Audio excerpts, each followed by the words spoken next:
प्यारे बच्चों, आज मैं आपसे 15 अगस्त यानी स्वतंत्रता दिवस के बारे में कुछ जानकारी साझा करूंगी। सबसे पहले हम 15 अगस्त के इतिहास के बारे में जानेंगे कि क्यों यह दिन हमारे लिए इतना ख़ास है और इस दिन को हम एक त्यौहार की तरह मनाते हैं। तो बच्चों, 15 अगस्त भारतवर्ष का राष्ट्रीय त्यौहार है। सन 1947 में इसी दिन हमारा देश भारत अंग्रेज़ों की गुलामी से आज़ाद हुआ था। इसे बड़ी खुशी के साथ, बड़े हर्ष उल्लास के साथ पूरे भारत में मनाया जाता है। भारतवासी स्वतंत्रता का मूल्य समझते हैं क्योंकि हमारे पूर्वज उस गुलामी को सहन कर चुके हैं। अंग्रेज़ जब आए तब वो भारत में व्यापारी बनकर आए और इस देश के शासक बन बैठे। उन्होंने फूट डालो और राज करो की नीति चलाई और बहुत सारे अत्याचार भारतीयों पर किए। उन अत्याचारों से दुखी होकर सारे भारत में, देशभक्तों में, सभी में स्वाधीनता प्राप्त करने की जो भावना थी वो समय के साथ बढ़ती चली गई। भारत की स्वतंत्रता की लड़ाई का जो इतिहास है बच्चों, वो बहुत लंबा है। ये आज़ादी ऐसे ही नहीं मिली।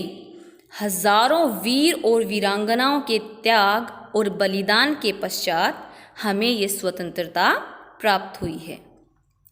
झांसी की रानी लक्ष्मीबाई, महाराणा प्रताप, शिवाजी, लाला लाजपत राय, बाल गंगाधर तिलक, भगत सिंह, चंद्रशेखर आज़ाद, नेहरू जी, सुभाष चंद्र बोस, महात्मा गांधी, इन जैसे हजारों शहीदों और स्वतंत्रता सेनानियों के बलिदान की कहानियों से हमारी किताबें भरी पड़ी हैं।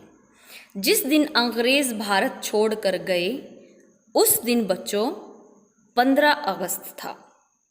इसीलिए हर वर्ष इस दिन को उन शहीदों की स्मृति में स्वतंत्रता दिवस के रूप में मनाया जाता है। स्वतंत्रता दिवस यानी 15 अगस्त पर पूरे भारतवर्ष में प्रत्येक विद्यालय, कार्यालय, गांव और नगर में समारोह आयोजित होते हैं। मुख्य समारोह दिल्ली के लाल किले पर आयोजित होता है। भारत के प्रधानमंत्री देश का राष्ट्रीय ध्वज तिरंगा फहराते हैं और राष्ट्र के नाम संदेश देते हैं। जय हिंद के नारे लगाए जाते हैं। राष्ट्रगान गाकर तिरंगे झंडे को सलामी दी जाती है। 21 तोपें दाग कर सलामी दी जाती है। इस दिन सभी सुरक्षा बल भी अपनी भावनाएं व्यक्त करते हैं। सारे देश में इस दिन सार्वजनिक अवकाश होता है। सभी सरकारी कार्यालयों पर रोशनी की जाती है। तो बच्चों, यह आज़ादी हमें बहुत ही कोशिश करने के बाद, बहुत सारे बलिदान देने के बाद मिली है। आइए हम इस 74वें स्वतंत्रता दिवस पर ये शपथ उठाएं कि जिन वीरों के बलिदान से हमें ये आज़ादी मिली है, हम उनके बलिदान को व्यर्थ नहीं जाने देंगे और एक अच्छे नागरिक बनकर अपने देश के लिए अपने सारे फर्ज पूरे करेंगे। जय हिंद, जय भारत।